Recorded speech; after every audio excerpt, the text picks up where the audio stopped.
Nah, ini guys yang ingin saya sampaikan. Ini menjadi apa namanya masukan gitu ya, menjadi masukan dan juga jadi banyak negara-negara ya, bangsa-bangsa ya, peradaban-peradaban dulu itu jatuh ya karena sistem pajak yang eksesif guys. Ya, misalnya itu tadi ya, misalnya kejatuhan Mesir ya. Salah satunya juga ya, termasuk kehancuran Mesir itu ya karena adanya pemberontakan ya, revolusi ya. Nah, salah satunya memang karena adanya beban pajak yang luar biasa ya, yang luar biasa 6.000 tahun yang lalu itu guys ya. Sudah ada pajak ya. Dimana pada saat itu ya Mesir runtuh ya, jatuh ya. Karena adanya pemberontakan dari orang-orang Israel ya. Pada saat itu ya. Kemudian Yunani. Nah, Yunani ini memang memiliki sistem perpajakan yang menjadi tonggak sejarah ya perpajakan modern. Di situ sudah ada ya, sudah ada pencatatan ya, sudah ada bahkan Yunani itu ya, karena dia itu dipenuhi dengan filosof-filosof orang-orang pinter ya, orang-orang pinter pada zamannya ya. Nah, perpajakan itu diatur sedemikian rupa sehingga tidak eksesif ya, tidak eksesif ya. Yang dipajaki itu adalah perdagangan internasional. Nah itu guys ya. Jadi nanti kita masuk ke pajak internasional ya. Berarti sampai sekarang penerapan hasil pajak belum tepat. Nah ini kalau ini kembali ya, kita ya panjang lah itu ya. Silakan dinilai masing-masing ya. Saya kira tidak terlalu ini ya. Maksudnya pertanyaannya berat ini ya. Itu harus dibikin statistiknya ya, datanya ya, tepat atau tidak tepatnya ya. Gitu ya. Nah, jadi kembali ke sini tadi apa tadi di Yunani ini guys ya, inilah yang menjadi tonggak ya, tonggak sejarah adanya memang sistem-sistem perpajakan yang kemudian menjadi dasar ya, menjadi dasar-dasar dari perpajakan modern ya. Tadi ya, dia itu tidak memajaki rakyatnya dengan sangat ya, eksesif ya, tapi kemudian dia membuat pajak itu dari perdagangan internasional guys. Jadi dari orang-orang asing ya yang datang ke Yunani ya, karena Yunani itu kan sebuah negara perdagangan ya, perdagangan. Dia itu ada sebuah teluk ya, dan di situ banyak pedagang-pedagang internasional ya datang ya di situ. Nah di situ dia mencari ya dana untuk menghidupi pembangunannya dari perdagangan internasional, dan dia sudah menerapkan strategi yang sangat tepat gitu ya. Nah, sehingga di situ tetap menimbulkan kemakmuran buat negara tapi tidak menimbulkan gejolak, dan itulah tonggak dari sebuah perpajakan modern, sehingga muncullah nama Aristides ya. Aristides ya, silakan dicari literatur Aristides ini kemudian ya menggaungkan ya sebuah adagium ya, sebuah doktrin perpajakan yang luar biasa, yang ini kemudian menjadi definisi pajak di masa perpajakan modern kita ya. Apa itu yang tadi itu ya, perpajakan yang baik ya ada pada kontrol atas belanja pemerintah. Nah ini jadi PR kita bersama guys. Ini pertanyaan-pertanyaan Pak Antonio itu bagus sekali ya. Berarti sampai sekarang penerapan hasil pajak belum tepat. Nah ini ya. Nah, makanya tidak bisa dipisahkan memang ya pajak itu dengan penerapannya ya, dengan penggunaannya ya. Makanya kita lihat tuh APBN ya Pak Antonio ya. Jadi untuk menjawab pertanyaan Pak Antonio ini kita harus bedah itu APBN, anggaran pembelanjaan, anggaran pendapatan dan belanja negara ya. Kita bedah, kita lihat ya. Pendapatan berapa ya, 2000 triliun ya, 2000 triliun misalnya ya, 2000 T ya. Nah, kemudian kita lihat sisi sebelah kanannya ya, belanjanya apa aja, 2000 T itu buat apa ya. Aduh ngantuk nih, kalau ngantuk ngopi ya.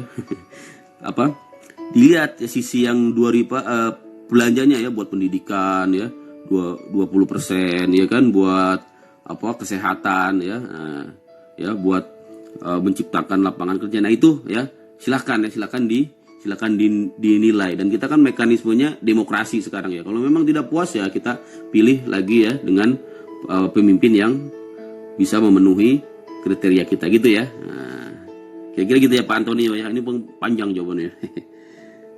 Tadi apa tadi itu ya? Lupa tadi. Itu ya. Siapa tadi? yang dari Yunani itu, Aristides ya, Aristides ya guys ya. Ingat-ingat ya, Aristides.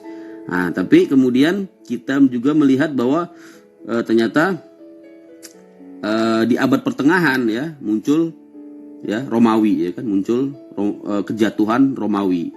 Nah, kejatuhan Romawi ini guys yang sangat menarik ya, mungkin perlu dicatat ini ya, perlu dicatat ya di dalam kita mempelajari sejarah pemungutan pajak ya guys.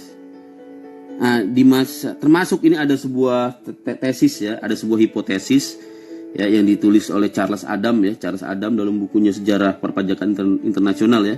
Charles Adam. Gambarnya juga jelas ini. Ya. Jadi apa tadi? Nah, salah satu kejatuhan Romawi itu ya kan. Nah, itu karena memang sama ya, adanya sistem pajak yang eksesif ya.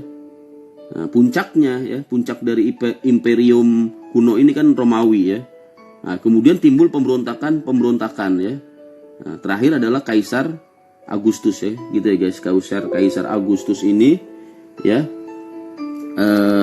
yang kemudian juga dia memisahkan ya antara pemungutan pajak ya dengan pengalokasiannya. Jadi yang namanya Badan Penerimaan Negara ya, BPN, yang sekarang sedang digembor-gemborkan, sebenarnya di zaman Romawi dulu sudah ada gitu ya. Itu dipisah ya, dipisah antara otoritas penerimaan negara ya, pajak ya, dengan otoritas yang mengalokasikan atau mengeluarkan penerimaan negara ya. Itu sudah ada. Nah, si penulis tadi ya, Charles Adams ini ya, dia mengeluarkan sebuah hipotesis ya, sebuah hipotesis mengapa dulu kekaisaran Romawi ya kuno itu ya di abad-abad pertengahan ya, sekitar tahun berapa? Sekitar tahun 600-an ya, 600-an Masehi, itu bisa jatuh ya ke dalam imperium Islam ya, ke dalam kekhilafahan Islam ya. Nah, salah satunya karena memang masyarakat Romawi pada saat itu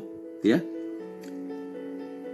merasa memberontak terhadap sistem pajak yang eksesif, sehingga datanglah ke Khalifahan Islam ya, yang membebaskan mereka dari penindasan pajak. Nah, ini salah satu hipotesis yang disampaikan oleh Charles Adam. Coba nanti dicari aja ya, dicari itu. Jadi memang ada unsur pajak di situ, dan dari sini kita paham betapa pentingnya kita ya mendefinisikan pajak ini ya, karena itu ya.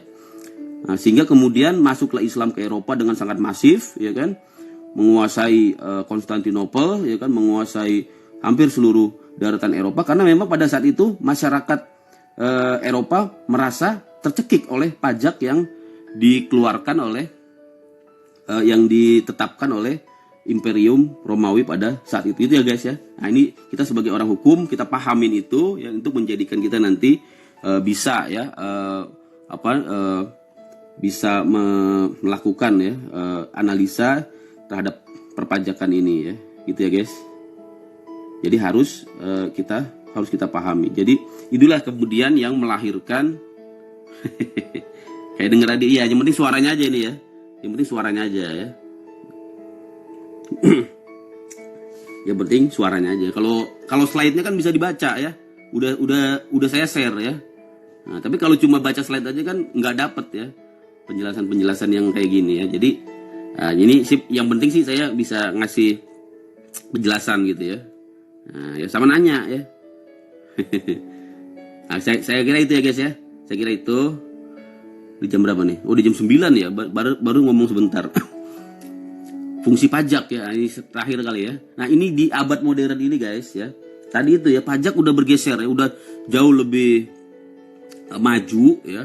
Kalau dulu pajak itu tadi yang saya katakan hanya seperti pedang ya, identik dengan pedang, sekarang pajak identik dengan perisai ya, perisai. Kalau dulu pedang ya, yang tajam ya dan menakutkan ya, ya, memajaki orang dengan sangat eksesif ya, simbol dari kekuasaan. Sekarang sebaliknya, pajak itu simbol dari perlindungan. Nah, maka sekarang bergeser, yang dipajaki itu bukan hanya ya hal-hal yang baik ya, tapi sekarang